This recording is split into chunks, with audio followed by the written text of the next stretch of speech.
यह उत्तर भारत के एक छोटे से गांव बीरपुर की कहानी है, जो अपने शांत तालाब और आम के पेड़ों के लिए मशहूर था। बीरपुर के किनारे एक टूटी फूटी विशाल हवेली थी, रंजीत सिंह की हवेली। गांव वाले इसे सिर्फ भूतों का डेरा कहते थे। सदियों से यह अफवाह थी कि हवेली में एक क्रूर जमींदार की आत्मा भटकती है, जो अंधेरी रातों में चीखती है और अपने छिपे हुए खजाने की रक्षा करती है। इस गांव में मनोज और प्रिया रहते थे। वे मेहनती किसान थे, लेकिन उनका सारा ध्यान उनकी 10 साल की बेटी अनन्या पर था। अनन्या अपने गांव के बच्चों से अलग थी। उसे पुरानी कहानियों में नहीं, बल्कि विज्ञान की किताबों में दिलचस्पी थी। जब भी गांव वाले भूत की बात करते, अनन्या हमेशा सोचती, क्या सच में ऐसा होता है या इसके पीछे कोई लॉजिकल बात है। मनोज और प्रिया गांव के बाकी लोगों की तरह हवेली से बहुत डरते थे।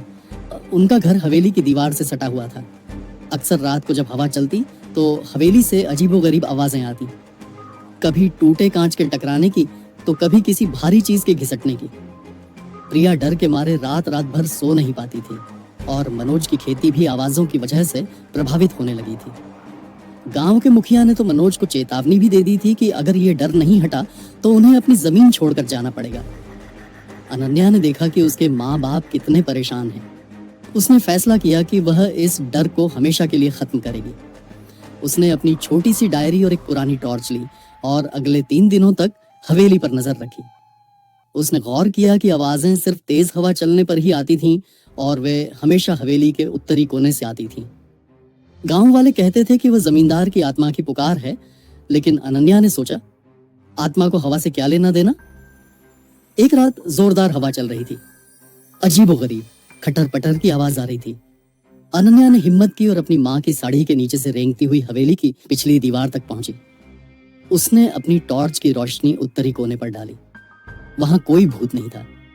उत्तरी दीवार पर एक पुरानी जंग लगी हुई लोहे की खिड़की थी। उसकी एक कब्जा हिंज टूट गया था।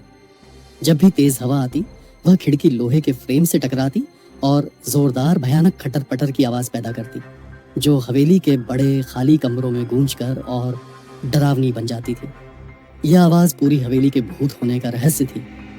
अगले दिन अनन्या ने अपने पिता को यह बात बताई।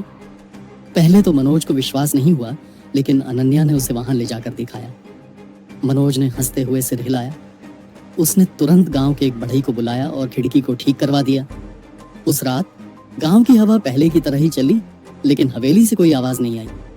1 रात, 2 रात और फिर कभी नहीं। डर और अंधविश्वास का डेरा एक छोटी सी चालाक लड़की की समझदारी और थोड़ी सी विज्ञान की समझ के आगे हार गया। मनोज और प्रिया चैन की नींद सोए और बीरपुर के लोग आज भी मानते हैं कि जमींदार की आत्मा को अनन्या ने भगा दिया, लेकिन मनोज जानता था कि उसकी बेटी की बुद्धिमत्ता ने उन्हें बचा लिया।